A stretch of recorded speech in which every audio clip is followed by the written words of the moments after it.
Holan 7 Internacional presenta su programa La Biblia Responde, dirigido por el pastor Joel Espino, programa que te ayudará a responder inquietudes y dudas sobre las Sagradas Escrituras y te ayudará a transformar tu vida.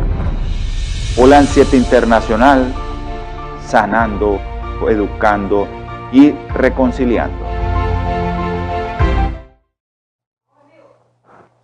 Muy buenos días, mis queridos hermanos. Dios les bendiga. Qué privilegio estar una vez más en su programa La Biblia Responde.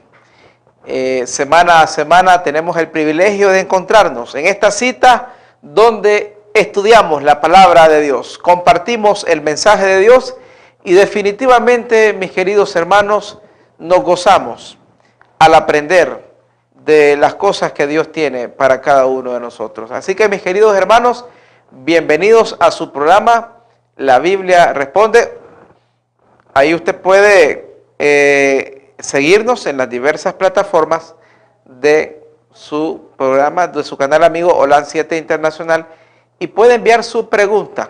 Puede enviar su pregunta a los diversos teléfonos que aparecen en pantalla. Ahí tienen el teléfono del canal, ahí lo tiene el WhatsApp, ahí usted puede enviar su pregunta sobre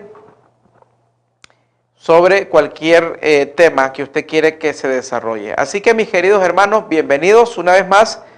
Recién concluimos el tema de las iglesias, luego hablamos un poquito de Apocalipsis 1:10, dedicamos un programa respondiendo la pregunta de Peter, allá en Los Ángeles, que siempre nos escribe. Y también en la semana pasada tuvimos el tema acerca de Jesucristo es el Señor, es el Curios, respondiendo a una pregunta que me hacía Scarlett de Managua.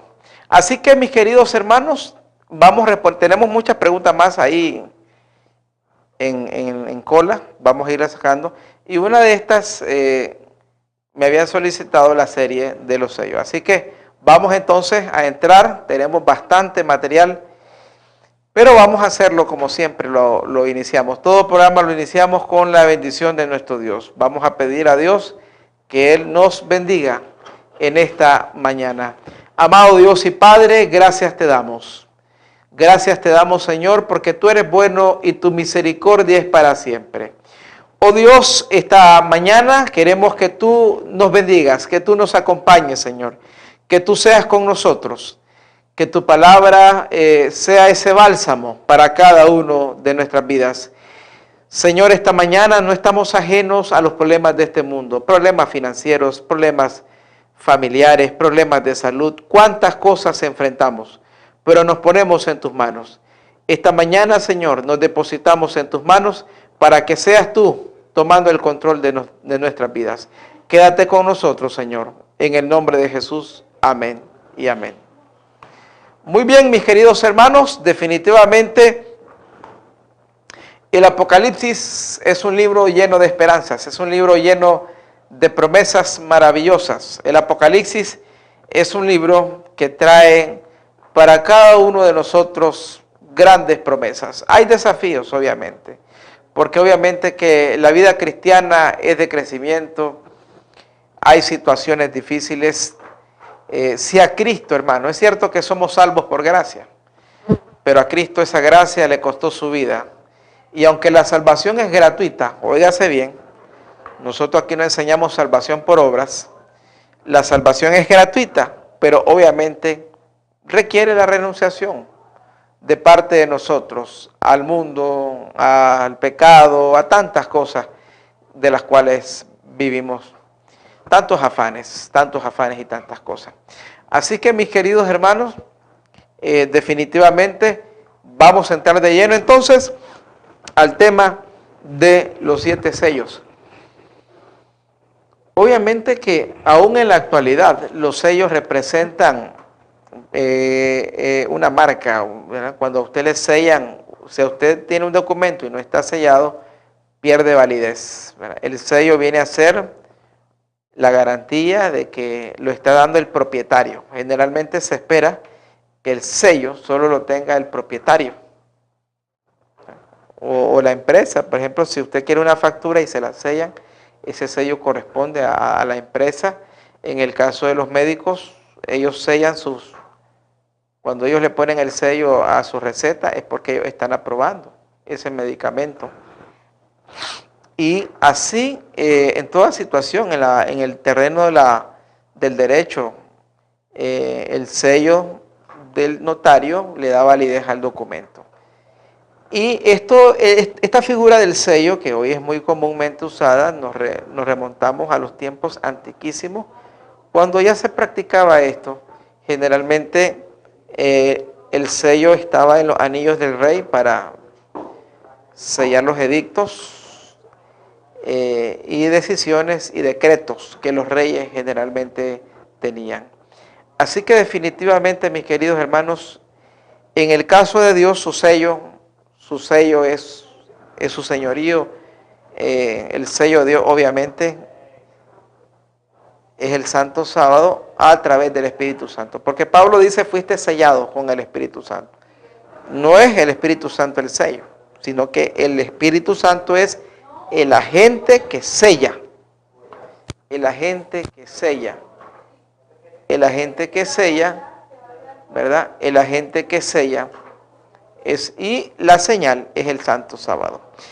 Pero vámonos al contexto de Apocalipsis 4 y 5. Y es importante notar, mis queridos hermanos, el Apocalipsis es un libro que tiene una estructura muy tremenda, bastante histórica, los primeros capítulos, luego escatológica, a partir del capítulo 12 en adelante. Pero en todas esas estructuras, en lo que yo generalmente lo veo como dos partes, ¿verdad? La historia y la escatología. Hablamos de la historia cuando iniciamos en el capítulo 1, las iglesias, los sellos, las trompetas, y luego del capítulo 12 cuando comienza a hablar del remanente. Porque todavía en el 12 hay historia, la mujer siendo perseguida por el dragón, 1260 años. Pero ya en el 12:17 comienza esa parte escatológica, porque te habla de un remanente que va a guardar los mandamientos de Dios y tiene la fe de Jesús. ¿Qué es lo que sucede, mis queridos hermanos? Ya el 13-14, mensaje de los tres ángeles, ya comienza uno a ver en el 13 la gran batalla final, el 15-16 la cosecha, el fin de la gracia, el 17 es la caída de Babilonia, junto con el 18. En el 19, y entonces entre estas dos áreas, generalmente hay paréntesis, hay lo que podríamos nosotros llamar brechas. Esto es algo muy normal en el Apocalipsis. Por ejemplo, te está hablando de un tema, pero es como cuando usted está conversando con alguien. Y entonces estás hablándote de un tema, pero en eso surgió un punto que esa persona se espacía. Y aunque no ha abordado lo que sigue de la conversación, hace una pausa para hablarte, para ahondar. Eso pasa en Apocalipsis 4, ahí tenemos una brecha. En el 7, cuando habla del sellamiento, después, porque en el 6 comienza hablando de las trompetas, de los sellos, 5, 6 de los sellos. Pero luego entonces, en el 7 hace una pausa para hablar de los redimidos. En el 8 está la media hora profética. Y luego entonces comienza a hablar de las trompetas, pero el 10 y el 11 también es otra brecha. Hay otra brecha. Igual pasa en el 13 y el 14, donde se habla del sello de la bestia, de la victoria remanente. Y el 15 se habla del fin de la gracia, pero el 16, cuando aborda el tema de las plagas, hay una brecha que cae en el 17 cuando se presenta Babilonia. Igual en el 19, cuando habla de la caída de Babilonia, pero hay un espacio para la cena de Dios. Así que, mis queridos hermanos, es algo muy común en Apocalipsis, este tipo de brecha en la cual Dios permitió. Recuerden que Apocalipsis es un libro dictado y revelado directamente por nuestro Señor Jesucristo. Y es un libro en el cual el Señor reveló, en el cual el Señor revela a su pueblo, revela las cosas que van a suceder pronto, las cosas que van a pasar pronto. Así que, mis queridos hermanos, eso es el Apocalipsis. Tiene esa brecha, así que pongámonos alerta, porque eso es algo muy normal. Vamos a ir entonces a Apocalipsis, el capítulo 4. Comienza el Apocalipsis con la introducción de nuestro Señor Jesucristo, hablando acerca de su aparición. Allá en Patmos, Juan recibe una revelación hermosa, gloriosa, del Cristo divino, del Cristo glorificado. Y luego entonces está la revelación de las iglesias, tema que ya repasamos, cuando Él es el que camina en medio de los 7 candelabros de Dios, mensaje por mensaje. Las iglesias representan periodos que van de la ascensión de Cristo hasta la venida. 7 iglesias, 7 periodos. Los sellos llevan esa misma tónica. Son 7 periodos. Los sellos son 7 periodos. ¿Qué es lo que sucede? Las iglesias representan la historia del pueblo de Dios. La historia del pueblo de Dios. Pero desde una perspectiva pastoral. Hay consejos, hay exhortaciones, hay reproches y hay llamamiento. Los sellos también representan la historia del pueblo de Dios, con la diferencia que los sellos representan lo que es el pueblo de Dios, pero también lo que le están haciendo en el contexto del mundo. Los sellos son un poquito más abarcantes que las iglesias, desde la perspectiva que en los sellos se ven más eventos externos. Las 7 iglesias abarcan más que todo la experiencia del pueblo. Mientras que el sello, aunque abarca la experiencia del pueblo, también suma los elementos del enemigo y cómo en todos esos años, en esos 7 periodos, que también representan 7 periodos, porque los vamos a ir, si a las iglesias les íbamos poniendo fecha por eventos, también los sellos la tienen. Y van representando, obviamente, periodos del pueblo de Dios, y cómo el pueblo de Dios va siendo golpeado, atacado y perseguido. Indiscutiblemente esto. Ahora, cuando se da la revelación de las iglesias, y se termina eso, viene entonces la visión del capítulo 4 y 5. Vamos a hablar un poquito de eso. Generalmente hay muchas posturas acerca de esto. Incluso los señores amigos que respaldan el rapto usan eso. Usan esta brecha para decir que Juan fue levantado. Por el texto, como inicia el capítulo 4, donde dice en Apocalipsis el capítulo 4, Apocalipsis 4, ya ubíquese usted, ahí vamos a repasar esta mañana. En Apocalipsis 4, los dispensacionalistas, que prácticamente es el mundo evangélico, ¿verdad? Y la mayoría también del catolicismo, solo con la diferencia que el catolicismo es amilenialista. O sea, ellos creen de que el milenio va a ser parte de la historia de la tierra. El catolicismo enseña, entre su teología, de que vienen 1000 años de paz y de dominio de parte de ellos, ¿verdad? Y que hasta después se dan los eventos. El dispensacionalismo no cree eso, pero sí cree de que estos capítulos hablan acerca de un arrebatamiento, de un rapto. Obviamente, si usted lee los capítulos, no hay la más mínima pizca de idea que sugiera eso. Ninguna. Cuando usted lee el capítulo 4, dice, después de esto vi una puerta abierta en el cielo y la primera voz que yo había oído, que hablaba como trompeta, me dijo, sube acá y te mostraré lo que ha de suceder después. Ese famoso sube acá es para el mundo protestante, es prueba suficiente del rapto. Pero no lo es así, hermano, no lo es así. Hay que ser muy objetivos en esto. No lo es porque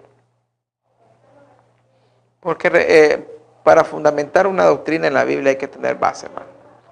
No puedes hacerlo de suposiciones o de tergiversaciones de los versículos bíblicos. Pero dejando un poquito esa postura, que no tiene ni pies ni cabeza, hay otras corrientes. Por ejemplo, hay en la iglesia adventista, hay una corriente muy, en muchas partes de los círculos teológicos, que presenta esto como la apertura de la puerta de 1844, ¿verdad? Algunos hablan de que a Juan se le está dando una visión de lo que es el tiempo de juicio, el tiempo del juicio de parte de nuestro Señor Jesucristo, el juicio preadvento o investigador, muy comúnmente conocido como investigador o preadvento a partir de 1844 hacia acá. Esto es así, no podría tener tantas bases bíblicas porque aunque hay una puerta abierta que podría sugerir que Cristo está pasando del lugar santo al santísimo, al estudiar los capítulos 4 y 5 nos damos cuenta de que no apunta a un evento para ese tiempo, para 1844. Porque, para comenzar, en 1844 ya se había aprobado, óigase bien, el sacrificio de Cristo. Esto es muy importante. Cuando Cristo murió en la cruz, Cristo dijo una frase muy tremenda, consumado es. Esa frase representaba que para él sentía que su triunfo había sido logrado. Y él dice, consumado es, he logrado salvar al hombre, he logrado vivir sin pecado y he logrado darle una esperanza a la humanidad. Está bien ahí. Pero ¿cuál es la situación que viene? Inmediatamente a eso, Cristo aún no había ascendido a los cielos. ¿Qué es lo que pasa cuando Él se encuentra con María y María quiere celebrar? Y Cristo le dice, espérate. Necesitamos que arriba den el visto bueno, María. No, algunos le han querido ver misticismo a eso. No hay ningún misticismo ahí. Simplemente Cristo no se está adelantando las cosas. Y dice, stop, vamos a esperar que arriba nos den luz verde. Porque obviamente él había que recibir del Padre y del cielo esa coronación. Entonces, no puede ser 1844, porque en 1844 el Cordero ya era digno. Y si usted nota aquí, están preguntándose que quién es digno de abrir los sellos. El cielo está en tristeza. Juan está llorando. Y si usted dice que esta visión es para 1844, en 1844 ya Cristo había sido coronado y reconocido su sacrificio. Por lo tanto, ya era el Cordero. Entonces no coinciden en ese aspecto los tiempos. Porque el único momento en el cual Cristo aún no ha recibido esa coronación es cuando Él asciende. Es cuando asciende. Recuerden que Cristo tuvo 2 ascensiones, realmente, porque de acuerdo al apóstol Pablo estuvo como 40 días con los hermanos. Él recién asciende y es recibido y aprobado su sacrificio, y es cuando Él asciende con los cautivos. Eso es en ocasión de su resurrección. Es donde Él recibe la aprobación del Padre. Por eso que cuando Él se despide, Él dice: señores, toda autoridad yo la tengo en los cielos y en la tierra. En otras palabras, ya hay un respaldo del cielo a lo que Él había hecho. Pero en Pentecostés, en el evento del Pentecostés, se está recibiendo y se está haciendo y se está coronando su pacto. Su pacto. Recuerden que el Pentecostés no era otra cosa que la celebración de un pacto. El resultado fue el derramamiento del Espíritu Santo, pero eso fue un resultado. Lo que estaba sucediendo en el cielo era el reconocimiento de su victoria y el inicio de su ministerio. Son eventos parecidos, pero muy distintos. Su primera ascensión es para llevar la gavilla, recibir la victoria, el respaldo de que su sacrificio fue aceptado, de que ahora Él era el garante. Regresa, está con el pueblo, es cuando les dice e incluso es cuando les dice a los judíos, a los discípulos: esperaos aquí, no se muevan hasta que venga el soplo. Eso está en Lucas 24. Y luego entonces, cuando ellos pasan los 10 días, es que se da su coronación y se da lo que es el inicio de su ministerio, pero en esta ocasión ya como sacerdote, rey y con su pacto, en este caso el nuevo pacto. Y es interesante porque en el primer Pentecostés de la historia en el Sinaí se estaba haciendo un pacto, que era el pacto de la ley. Y en el otro Pentecostés se está haciendo otro pacto, que es el pacto de Cristo. Entonces tiene más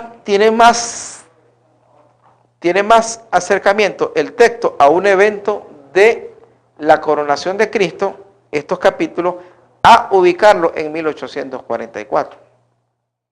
Porque en 1844 ya Él es sacerdote, ya Él es incluso juez, ya Él ha sido coronado y ya el Cordero el León de Judá es digno. Obviamente hay muchos elementos en este capítulo que son dignos de una serie completa. Aquí nosotros solo estamos viendo pinceladas, hermano. Si agarramos texto a texto, esto es sumamente rico, profundo, y no se asuste si nosotros como predicadores no damos el ancho, porque estas son cosas, hermano, son cosas bien condensadas. El que le diga a usted que esto está resuelto, le está mintiendo. De paso que Elena de White dice que en la eternidad vamos a seguir estudiando. Nosotros lo que hacemos es, con la ayuda del Espíritu Santo, compartir lo que Él nos ha revelado. Y hay muchos elementos, los 24 ancianos, otros elementos que algunos afirman cerradamente que son los que se fueron con Cristo, otros dicen no, son de los mundos no caídos. Hay cercanías en estas posturas, pero no puedes tú venir y tomar una decisión cerrada sobre estos temas. Lo que sí sabemos es que el texto nos está hablando de una coronación y nos está hablando del reconocimiento de Cristo como el Cordero digno de abrir los sellos. Y esto tiene más acorde a su ascensión en el tiempo del Pentecostés. Se acopla más esto al siglo I que a 1844. Ahora, ven acá y te mostraré la puerta abierta, eso puede significar muchas cosas, no necesariamente 1844. Pero vamos a escuchar 2 alabanzas y luego vamos a regresar, mis queridos hermanos, con la otra parte.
Gloria a Dios. A tu puerta Cristo está, recuérdalo.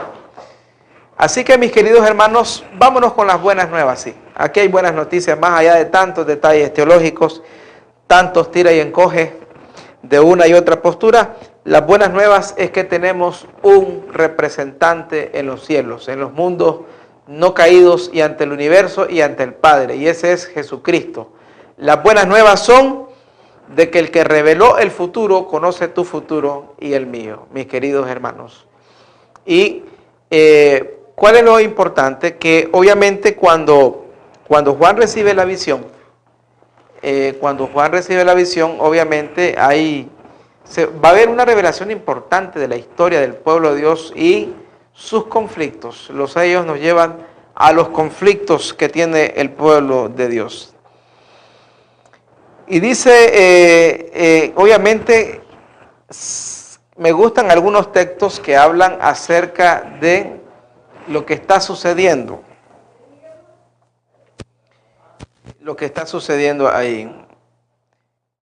Cuando Juan sube, dice el versículo 2, y al instante, estando yo en el espíritu, vi un trono en el cielo y uno sentado en él. Y el que estaba sentado tenía la apariencia del jaspe y la cornalina. Un arco semejante a la esmeralda rodeaba el trono. Note, algo maravilloso está viendo él.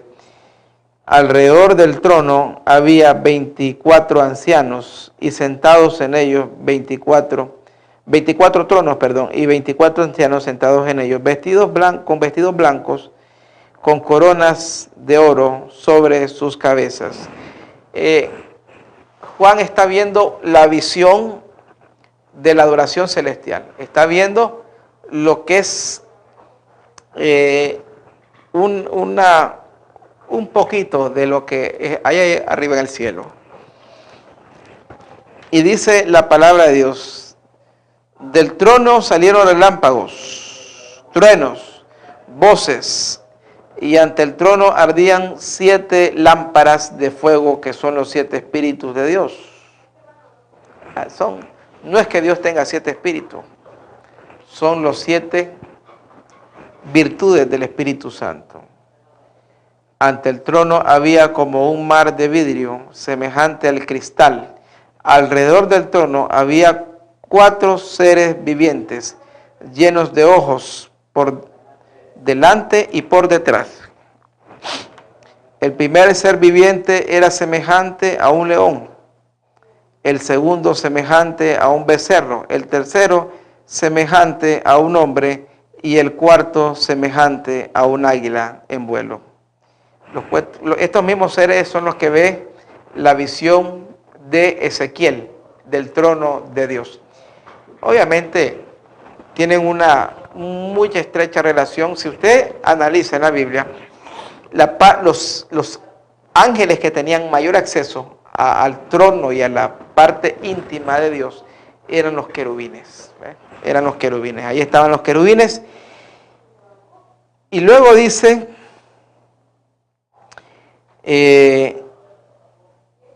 cada uno de los 4 seres tenía alas, 6 alas alrededor de ellas. Note bien, y día y noche decían: Santo, Santo, Santo es el Señor, Dios Todopoderoso, que era, que es y que ha de venir. Adoración celestial. Esta pausa es adoración celestial, definitivamente, en su máxima esplendor, al punto que dice: y cada vez que los seres vivientes daban gloria, honra al que está sentado en el trono y vive por los siglos de los siglos, los 24 ancianos se postran ante el que está sentado en el trono y adoran al que vive por los siglos de los siglos. Echan sus coronas en el trono y exclaman, Señor y Dios, digno eres de recibir la gloria, honra y poder, porque tú creaste todas las cosas, por tu voluntad fueron creadas y existen. Ahí está el sábado. Definitivamente ahí está el sábado. Ahora, Es una escena de adoración. Esta misma escena es la que ve, es una escena de la gloria de Dios que ve Ezequiel en el capítulo 1. Los seres vivientes, 6 alas, serafines, querubines, y obviamente estos ancianos que están unidos a la celebración. Podrían ser los redimidos que fueron llevados con Cristo o seres representantes de otros mundos. Ningún mérito hay entre lo uno ni lo otro, ni cambian la historia. Lo cierto es que todos los que están allí están postrados ante la majestad de Dios. Ojalá esa sea nuestra actitud en la vida.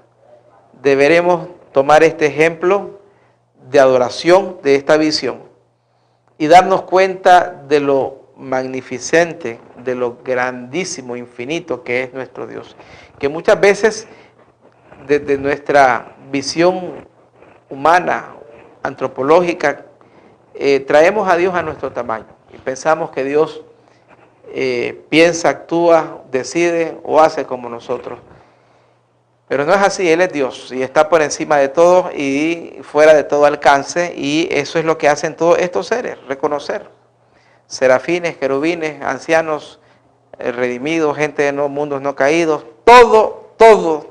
Y Juan ahí, impávido, observando aquella solemne visión. Y se adora día y noche. Mire qué tremendo. Lo adoran día y noche. O sea, eso es tremendo. O sea, en el cielo se adora día y noche, ¿verdad? Y a veces nosotros nos aburrimos por un programa de 1 hora de Dios o un culto de 2 horas. Inmediatamente de esa visión, el capítulo 5 entonces desarrolla la introducción a los sellos.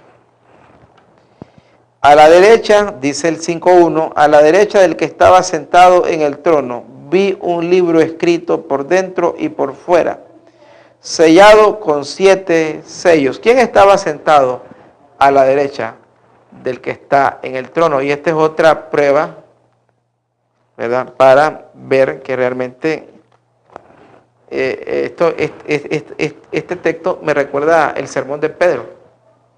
Cuando usted analiza el sermón de Pedro, Pedro dice, por eso Dios lo ha hecho Señor y lo ha sentado a su diestra. Pedro afirma. Ahora, hay gente que tiene conflictos con esto de que es Dios el Padre el que le da todos estos derechos a Cristo, pero es que esto hay que entenderlo en el contexto de la salvación. No es que Cristo está recibiendo dicha gloria hasta ese momento. Por eso es que algunos han desmeritado a Cristo y atacan la divinidad de Cristo. Pero es que hay que entender, por ejemplo, cuando alguien me decía, ¿por qué Dios le dijo a los ángeles, adórenle? Si se supone que Él era Dios también. Pero es que hay que entender que todas estas cosas, incluyendo lo que dijo Filipenses, por eso lo estudiamos la vez pasada, son derechos que Él se ganó no como Dios, aclaración, sino como redentor de la humanidad,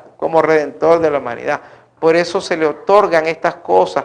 No es que Dios hasta ese momento se está acordando que Él es divino. No es que hasta ese momento se le está reconociendo. Hermano, Él es Dios. No necesita que le den nada. Cristo es Dios. Pero en el contexto del plan de la salvación, todas estas cosas Él tenía que ganarlas. Incluso aprender a obedecer. Si usted lee Hebreos 5, dice que Él aprendió a obedecer con lágrimas. Dice, porque ciertamente Cristo en los días de su niñez, dice, aprendió la obediencia con lágrimas. O sea, todo esto, no es que se lo ganó gratis. Es que Él es el Hijo. Adoren. No. Todo esto vino como resultado de su triunfo invicto sobre el pecado. Hay que entender el plan de la salvación para entender esta parte de la historia de la vida de Cristo. No se confunda, hermano, Él es Dios. Pero en el contexto de la salvación, Él recibe todos estos honores y toda esta grandeza. ¿Por qué? porque son cosas que Él le va a otorgar al pueblo. Recuerde que nosotros somos coherederos con Él. Si Él no recibía todas estas cosas, ¿qué herencia vamos a tener? ¿O usted cree que usted puede acercarse a Dios directamente a platicar con Dios? ¿Quién le ha dicho eso a usted? De que yo sí, claro, somos amigos de Dios, sí. Somos amigos de Dios a través de Él. Somos escogidos a través de Él.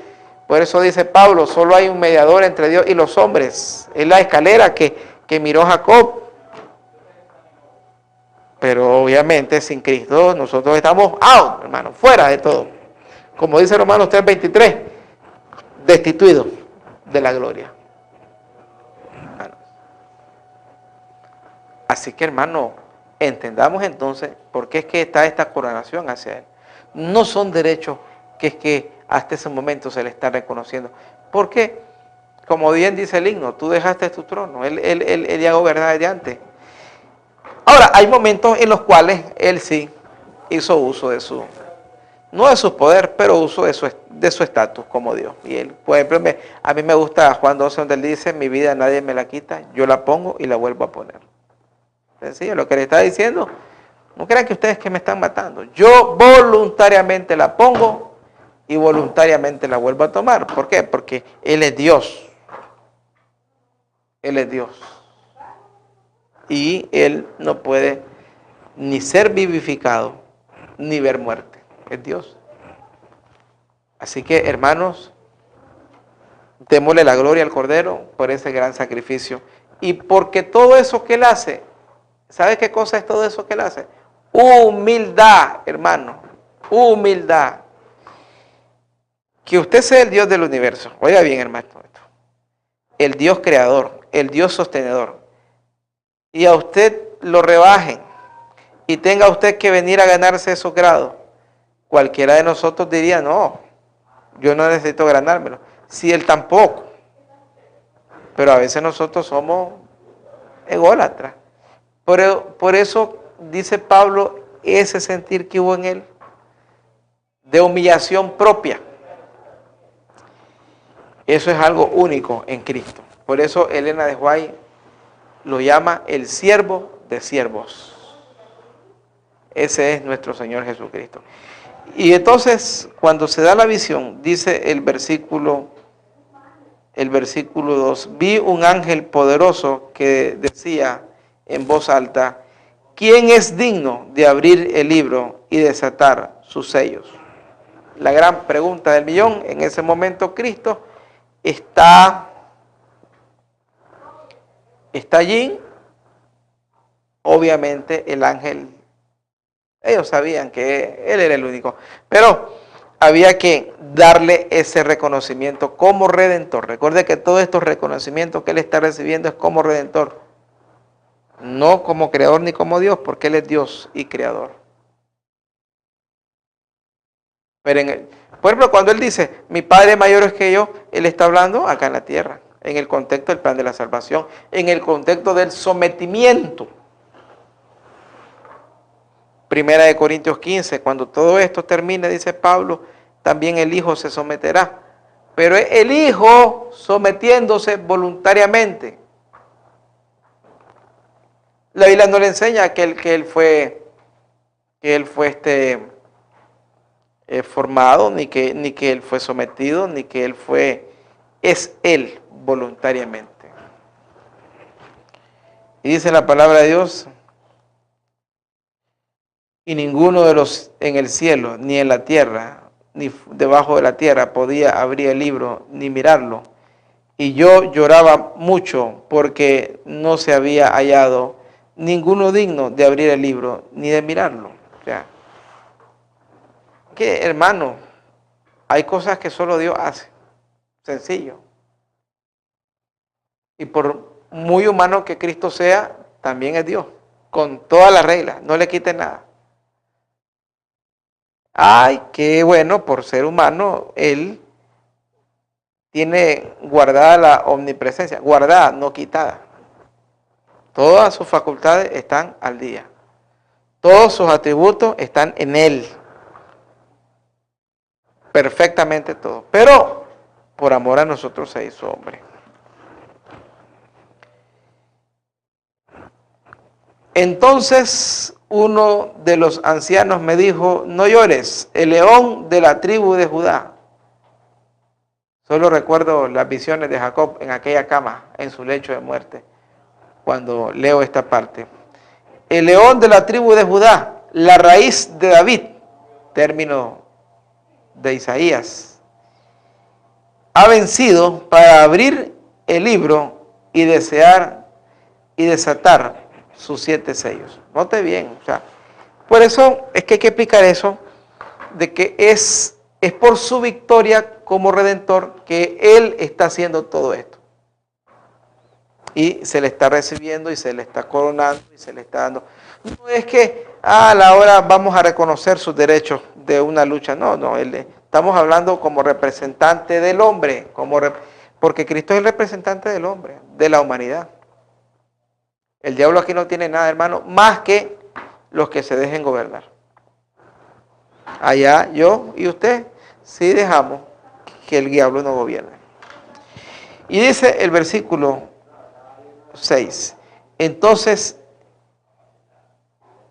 en medio del trono de los 4 seres vivientes y de los ancianos vi de pie a un cordero como si hubiera sido inmolado, que tenía 7 cuernos y 7 ojos, que son los espíritus de Dios enviados a la tierra.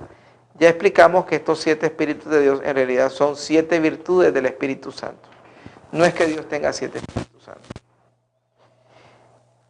Y él vino y tomó el libro de la mano derecha del que estaba sentado en el trono.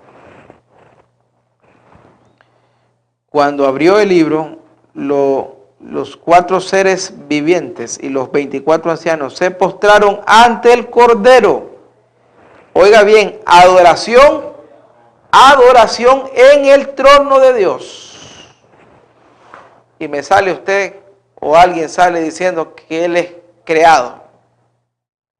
¿Usted cree que Dios va a compartir su gloria en el trono, prácticamente en sus narices, que le adoren a una criatura?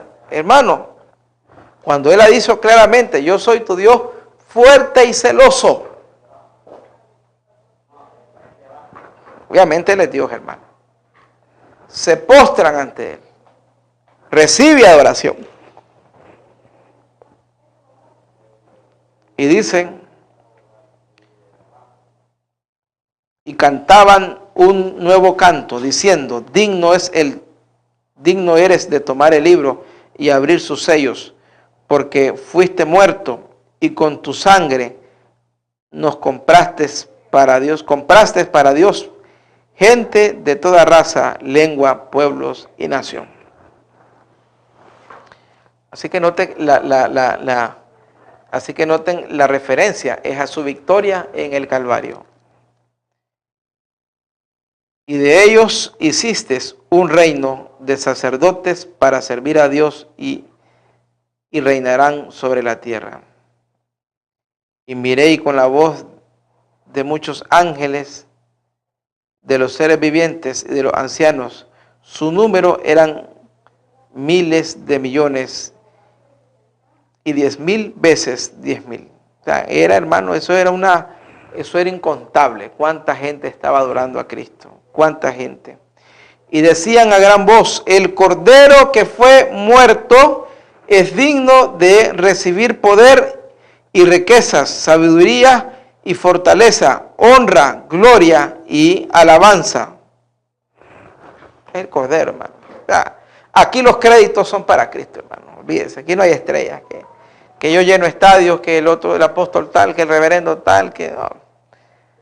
Aquí la gloria y la honra sea para Jesucristo, hermano. Nadie más. El resto, todos nosotros, no nos queda otra que postrarnos ante esta victoria. Mis queridos hermanos, qué gran mensaje el que encontramos en el capítulo 5. Tenemos un Salvador, un vencedor, un libertador.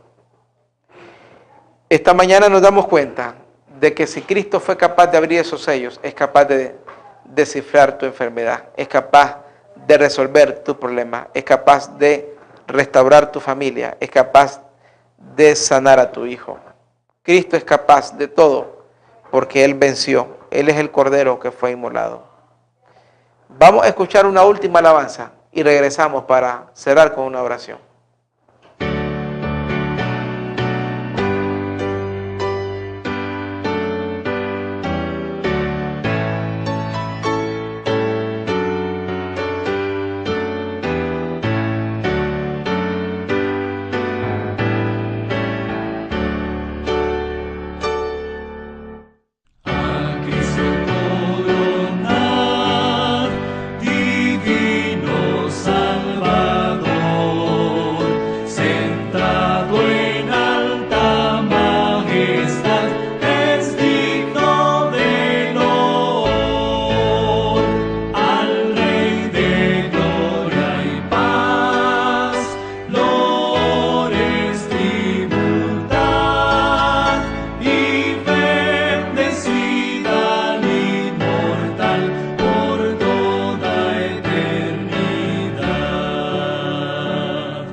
Dios, mis queridos hermanos, coronemos a Cristo, démosle la honra, y como los 24 ancianos y los seres de otros mundos y toda la corte celestial, digamos, digno es el Cordero.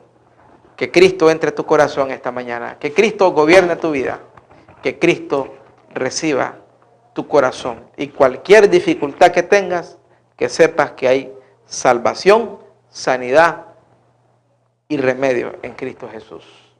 No es el alcohol, no es el suicidio, no es lo que tú estás pensando. La solución es Cristo. Vamos a orar. Padre, gracias te damos por tu palabra.